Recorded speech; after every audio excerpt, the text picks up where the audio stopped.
Late this afternoon, the White House sent out a terse one-sentence letter, President Obama to House Speaker Boehner, saying essentially this, that the nation is within $100 billion of the debt ceiling limit in 31 U.S.C. 3101B, a whole bunch of jargon. Basically, we need another increase, and we need it now. The response from the House Speaker's office, one statement: Washington's mounting debt is a drag on our economic recovery. This request is another reminder that the president has consistently punted on the tough choices needed to rein in the deficit and protect important programs for American seniors and going bankrupt. Now, this is all part of the process that was set up last August and that whole back and forth that took the country to the precipice once again.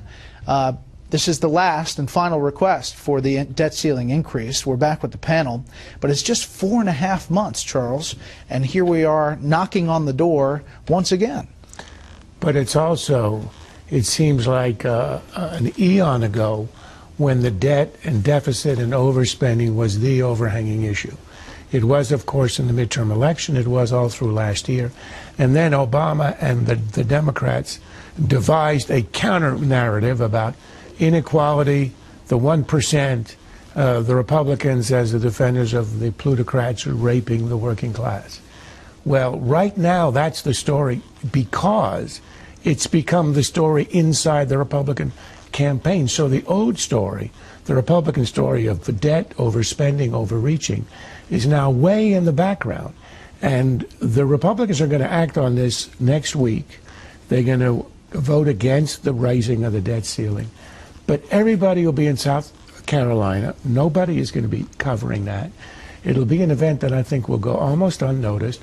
And what's going to happen in South Carolina is going to be a debate over the 1% exploitation, the Democratic story. I think it's interesting how everything has changed in 6 months, largely as a result of what Republicans have done to themselves right now in this campaign. Two things. We will bring it up and cover it, and we will also bring up the issue of the debt and the deficit in the debate on Monday. I can guarantee you I'm not giving anything away. Mara, the Republicans will bring it up in pro forma session tomorrow, this bill. They'll vote on it, as Charles mentions, next week, and they'll disapprove it, which is how this whole process has been set up. But it will get raised. The debt ceiling will be increased. Yes, because they've already agreed to do that. This is just this is kabuki theater. This is exactly what people mean by kabuki theater. They already made a deal to raise the debt ceiling, but part of the deal was that they get to pretend that they're against it. And they get to rail and rant and say, we're not going to approve it.